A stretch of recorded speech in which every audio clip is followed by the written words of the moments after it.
Hey nerds, I'm Jessica Crimes, and I'm about to rank ARR+, and Heavensward trial bosses by how confusingly attractive they are, because God is dead and no one can stop me. Ifrit is a giant flaming lizard that's trying way too hard. He looks like every shitty D&D campaign's big bad, keeps whipping out his infernal nail any chance he gets, and won't take repeatedly being murdered for an answer. D tier.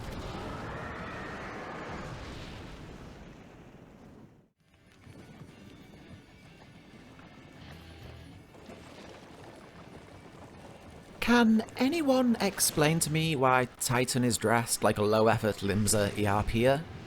Somehow wearing just that tiny little crotch belt is so much worse than wearing nothing at all. His hair's tied up, this is a creature that understands clothing, and is actively choosing to forego them. Low on the sexy scale, but high on the uncomfortable factor, Titan makes it to C tier. At least until he inevitably fantasias into Catboy and starts spending all day with the Uldar dancers. Look. Okay, birds don't have boobs. The Ixal, worshippers and summoners of Garuda, don't have boobs. Garuda? Well... yeah. Maybe certain aspects of her character are manifestations of the Ixal's alienation from what is seen as conventional society within Eorzea. Maybe there's a deeper meaning here. One about our understanding of the human body and the assumptions that we... oh, wait, no. No, I just realised this is the trap.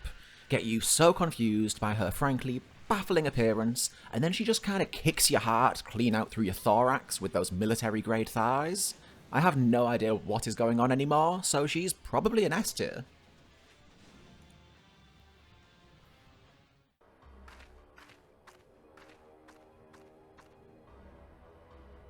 Ring-ting-tingling Ravana. You forgot about him too. Hell, even looking directly at a screenshot, I cannot remember what he looks like. F tier for the blandest boy.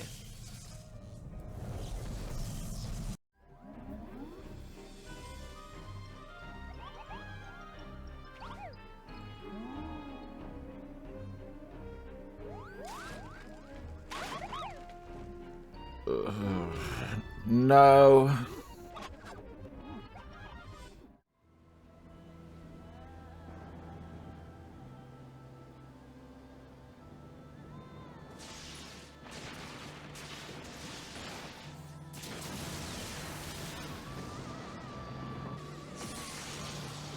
It couldn't matter much less what Ramu looks like under that beard, because if I am anywhere near him, I'm just going to be stressed out about him getting it caught in a ceiling fan, spinning around and slamming him into the walls like a terrified pigeon. He's so committed to the aesthetic that you quite literally couldn't take him anywhere without him getting tangled up in something. And God knows I'm not spending any more time in the Sylphlands than I have to. D tier.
C tier.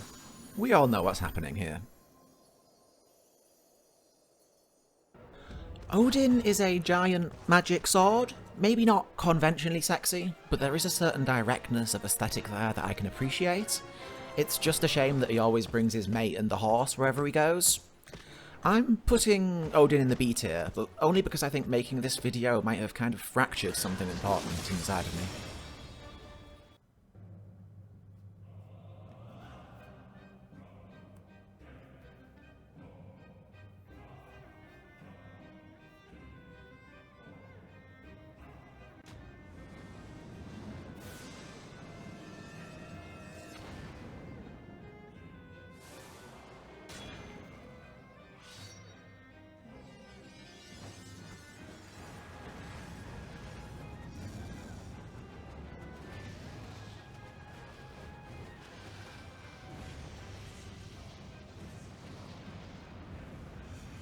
Ravana represents the first boss in the archetype I like to think of as giant men with bonus limbs. He's buff as all hell, recklessly passionate, and his entire fight feels like a flirty little danger waltz.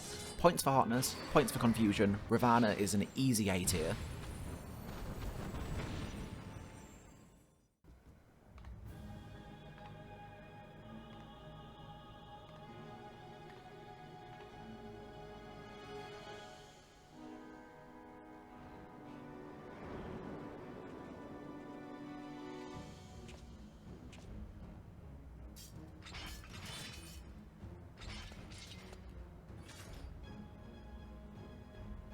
The Knights of the Round are a group of Ishgard's most elite knights, overflowing with the power of Nidhogg's Eye and reshaped into the form of legendary heroes. How disappointing then, that the ultimate form of an ultimate warrior apparently brings with it all the style and physique of like a Poundland Power Rangers doll? The Pope pals get the F tier. If you believe your cause just, I call upon you to defend it with your life.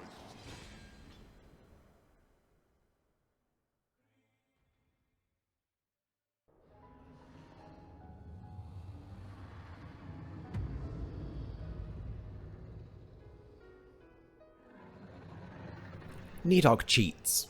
Knowing that a straight-up dragon ranks pretty much last on the confusingly hot bosses tier list, he possesses the grumpy little pole vaulter that every Lancer has been lusting over since they hit level 30.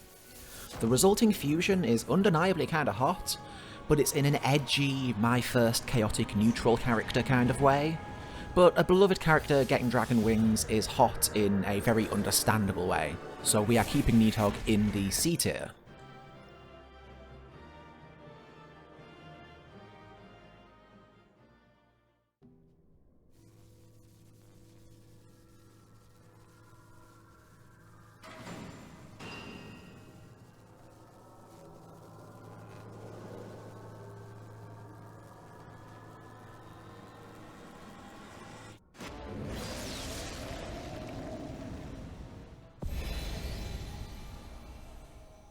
The single edgiest boss theme in the game means it's time for another round of giant men with bonus limbs. This time we are looking respectfully at Sephiroth, a magic tree? No, really. Apparently, if you get a race of tree-like people to pour all their faith and power into their special holy tree, you end up with Thanos Deluxe here. Unlike Titan, Sephiroth's tattered garments add to his air of menace and strength, and his kind of weirdly human head could just be any Dark Knight job helm. I feel like I'm arguing that Sephiroth is hot, and the fact that I hate that thought means he has to go in the A tier here. But how the fuck is this guy a tree?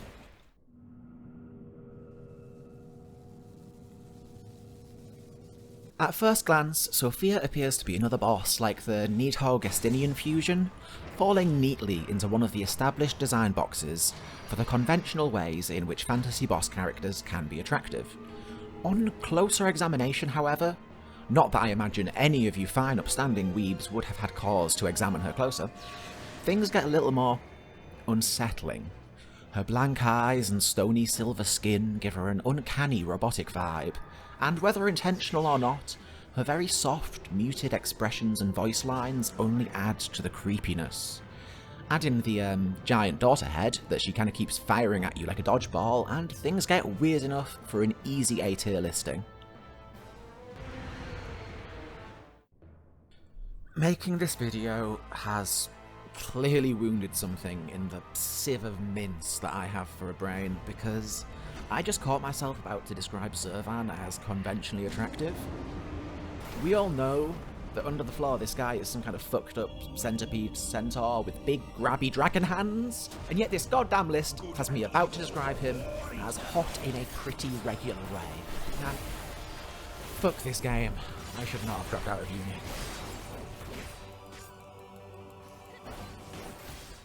Thanks for watching. Sorry you watched that. If you made it this far, you are probably the perfect audience for my new game, Big King Wizard. It is a no-holds-barred, one-on-one magical battle extravaganza in the form of a competitive role-playing card game. Create your wizard, build unique spells, and go head-to-head with a friend or enemy in a high-stakes duel to the death. There's no spell too flashy, no gimmick too weird, and the winner takes home the crown and title of Big King Wizard. The link is in the description below, and hey, subscribe to the channel if you want.